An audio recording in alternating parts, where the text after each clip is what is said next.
네, 반갑습니다. 두 번째 주제 발표자로 오늘 이 자리에 서게 된 차은정입니다. 저는 그동안 사실 저의 약간의 걸어온 길이라 할까요? 간단하게 조금 설명을 먼저 드리고 우선 태생은 제가 충청도 부여 태생인데 결혼을 경상도 남자하고 했어요. 그래서 뭐 집안에서도 늘 이게 백제 여자하고 또 경상도 남자하고 결혼을 했다고 어른들이 이렇게 말씀을 하시면서 시가가 이제 경주 김이시다 보니까 또 경주에 이렇게 와서 한국 음식에 대한 뿌리를 좀 찾자 그런 의미에서 경주라는 곳을 선택을 하게 됐고 경주에 온 지 올해로 이제 12년 차가 됩니다. 그래서 그동안 경희대학교 식품영양학과를 나와서 발효식품 쪽으로 이제 박사학위를 받았는데 예전에 이제 학부를 다닐 때부터 식문화사에 대한 관심이 굉장히 개인적으로 많았었던 것 같아요. 그래서 한국 음식 문화에 대한 역사적인 배경과 그리고 이것을 앞으로 산업화시켜 나가기 위해서 어떤 도시에 가서 한국 음식의 뿌리를 연구하고 그걸 또 개발을 하고 산업화를 할 수 있을까라고 굉장히 많은 고민들을 하던 차에 경주라는 곳을 선택을 했고 여기 와서 지금 이렇게 활동을 하고 있습니다. 오늘 주제 발표의 주제는 신라 음식에 대한 이해와 국제화에 관한 연구인데요. 사실 그동안 이제 10여 년간 우리 국립박물관에 있는 학예사님들 그리고 또 학계에 계신 분들 그리고 또 이제 산업 현장에 계신 분들, 다양한 분야에 계신 분들, 그리고 관광 산업 쪽에 또 종사하고 계시는 분들, 다양한 분들하고 경주에 와서 이렇게 어깨를 나란히 하면서 활동을 같이 하면서 참 경주에 오기를 잘했다라는 생각을 개인적으로도 하고 또 영광스러운 여러 가지 또 그런 축하의 자리들도 있었습니다. 그런데 이 신라 음식에 대한 부분은 아직까지는 우리 경주에서도 많은 분들이 지식적인 부분이랄까 그리고 또 이런 부분들에 대해서 적극적으로 토의하고 논의했던 그런 자리가 많지를 않았었어요. 그러던 차에 이번에 경주사회연구소에서 또 기회를 주셔서 이렇게 그동안 연구했던 걸 토대로 앞으로 그러면 우리가 천만 관광객을 또 맞이하는 경주의 어떤 국제적인 도시의 이미지에 맞게 이 신라라는 전통 음식을 어떻게 하면 국제화를 시켜 나갈 수 있을까라는 주제로 준비를 했습니다. 시간 안에 마치도록 노력을 해보도록 하겠습니다. 우선 많은 분들이 신라인들은 과연 뭘 먹었을까라는 질문들을 많이 하세요. 그래서 어린 아이들이 체험을 하러 오면 신라 음식에 대해서 얘기를 해주면 그 작은 아이들이 고사리 같은 손으로 신라 때 음식이 뭐가 있었어요? 라는 질문들을 많이 해요. 그래서 굉장히 원초적인 질문이긴 하지만 우리가 삼국사기에 보면 신라 지역은 보리하고 벼하고 쌀 순서대로 농사를 지었다라고 하는 기록이 나옵니다. 그리고 7세기 후반이 되면 뭐 많은 분들이 아시겠지만 무쇠소치 그때부터 등장을 하기 때문에 그때부터 이제 그 조리 방법이라든지 그리고 조리 도구에 대한 활용 방법이라든지 이런 것들이 이제 다양해지기 시작하는데요. 그때부터 술이라든지 장 그리고 해 혹시 아시죠? 우리가 마시는 식혜가 아니고 가자미 식혜 같은 그런 식혜를 여기서는 얘기를 하고 있습니다. 그래서 염장을 하거나 침체를 하는 채소를 절여서 침체를 해서 삭히는 그런 발효식품들이 7세기부터 등장을 하기 시작합니다. 그리고 이제 시라고 해서 여기서 시는 이제 메주를 뜻하는데요. 지금도 우리가 이제 늘 뭐 경주에 보면 양력 한 10월이나 되면 시금장이라는 걸 담그죠. 아마 젊은 친구들은 이 시금장을 잘 모를 수도 있을 것 같고 저 또한 경주에 와서 시금장을 처음에 접했을 때 굉장히 약 같다라는 느낌을 받았지만 그것이 갖고 있는 아주 독특한 미생물균이라든지 우리 몸에 아주 유익한 곰팡이균들을 갖고 있기 때문에 아마도 그 당시에도 그것을 시금장을 만들어서 굉장히 귀하게 저장을 해놓고 배탈이 나거나, 그리고 겨울철에 보면 탄수화물 공급이 많잖아요. 움직이는 활동량은 적고, 그랬을 때 소화가 잘 안 되고 소화 불량이 되는 그 겨울철에 그 이듬해 봄까지 두었다가 먹는 하나의 소화제 역할을 했던 것이 바로 시금장입니다. 그래서 그러한 이제 메주를 가지고 만들었던 시라든지, 그리고 육포, 그리고 마시는 차, 그리고 이제 우리가 디저트라고 요즘은 표현을 하지만 이런 유과, 약과, 정과와 같은 조가류들, 그리고 지금도 마시고 있는 우리가 감주, 수정과, 그리고 미숫가루 같은 그런 음총류에 이르기까지 이미 6세기, 7세기에 대해서 다양한 조리법이 그때부터 개발을 해오기 시작을 했다라고 하는 저장식품과 가공식품 기술에 대한 형성이 그 당시에 이미 이루어졌다라고 삼국사기에 기록이 남아 있습니다.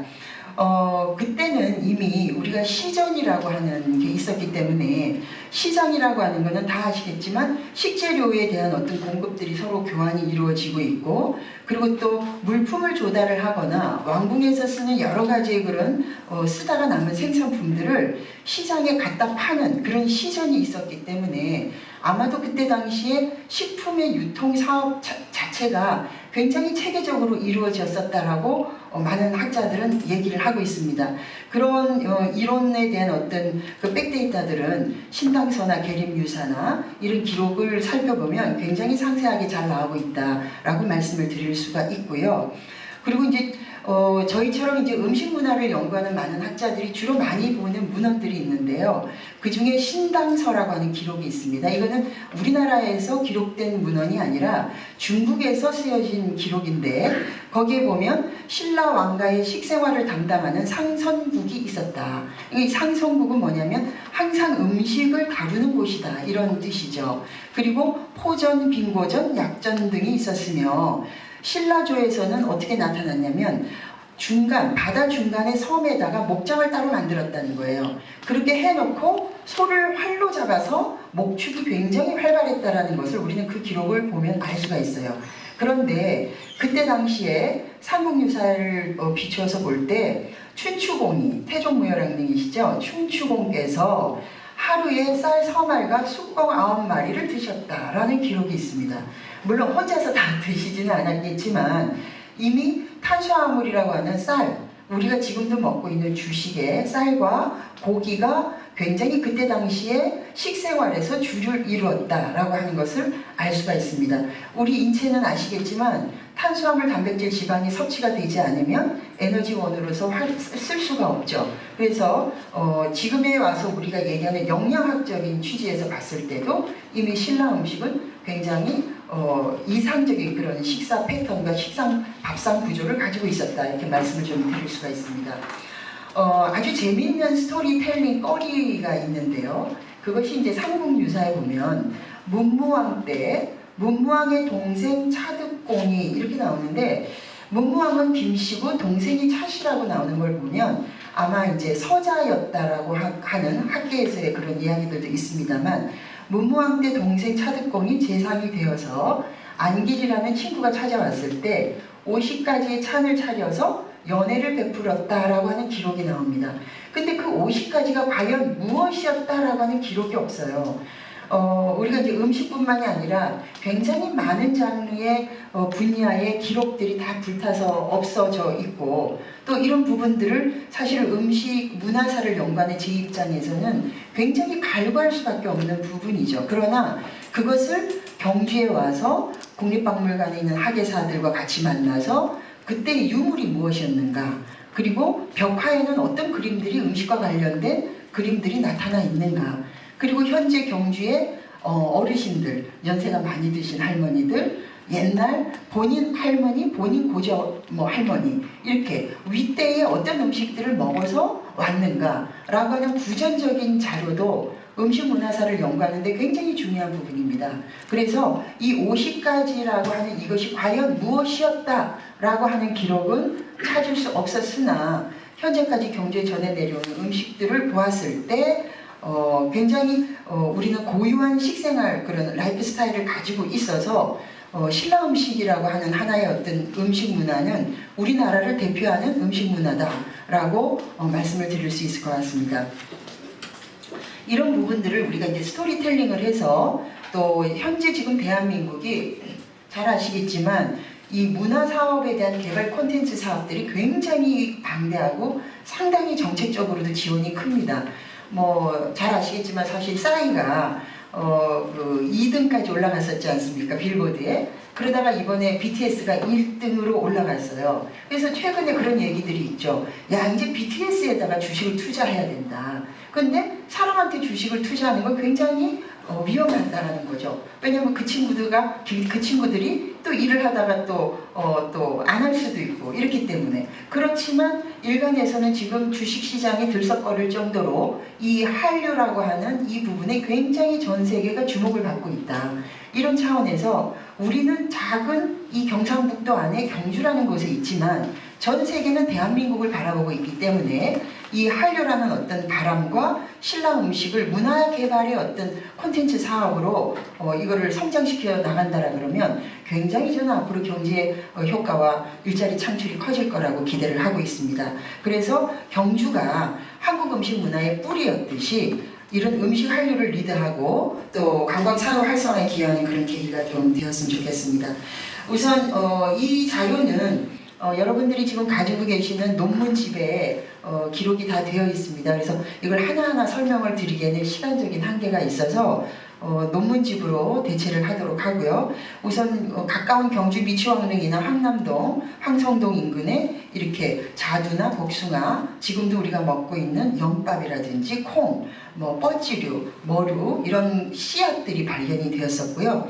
그리고 황남대총 안압지 천마총에는 꿩이나 닭, 그리고 노루돼지, 토끼고기, 사슴고기, 또 상어고기, 지금도 우리가 포항이나 경주에서는 제사 때 내지는 특별한 잔치 때 동백이 고기를 먹지 않습니까? 이런 부분들이 이미 신라시대에 먹어오던 식재료였다라고 말씀을 드릴 수가 있습니다. 그리고 어패류, 그리고 채소, 과일류, 양념류에 이르기까지 논문집으로 대신을 하도록 하겠습니다. 다음에는 식기인데요. 우리가 무엇을 먹었는가, 어떤 식재료가 그 당시 있었는가, 그렇다면 그 식재료를 음식을 만들어서 어떤 식기에 담았는가 굉장히 중요합니다.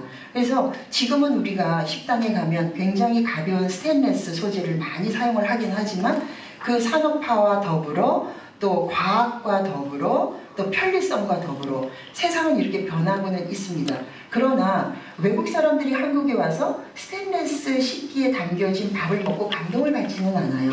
왜냐하면 외국인들은 이미 스텐이 훨씬 우리나라보다 더 많이 발달이 되어 있기 때문에. 그래서 지금 안압지에서 출토된 그릇들을 보면 이게 지금 수량이 여기에 조금 에러가 나네요. 컴퓨터상에. 네, 논문집을 좀 대신해서 봐주시면 좋을 것 같고요. 이게 바로 우리 경주에서 출토된 토기 밥그릇 국그릇입니다.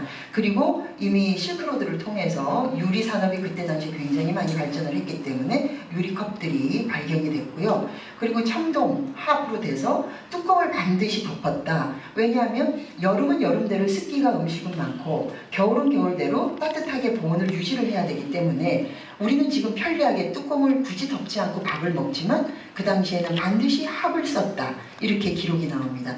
그리고 밑에 있는 이거는 목기예요. 그리고 우측에 있는 이 사진은 그때 당시에 썼던 이게 숟가락이 되겠습니다. 이거는 이제 저희가 기록에 보면 성골 이상은 반드시 유기에 음식을 담아서 드셨다. 이렇게 기록이 나오게 되겠습니다. 이 사진을 하나 조금 주목할 필요가 있는데요. 잠깐만요. 네, 이 사진은 혹시 여러분들은 어떻게 보이세요? 이게 무엇을 담는 그릇으로 혹시 보이시나요? 신설로예요. 신설로. 지금도 우리가 조선 음식을 대표적으로 얘기하면 신설로를 많이 떠올리긴 하는데 이건 우리 경주에서 출토된 신설로입니다. 근데 세월이 가면서 더 많은 기술들이 발전을 하고 개발이 되면서 조선시대에 가서는 지금의 우리가 보고 있는 신설로 그릇은 조선시대의 신설로라는 거죠. 그래서 신라 때에 이것은 신설로가 출토가 된 적이 있었고요.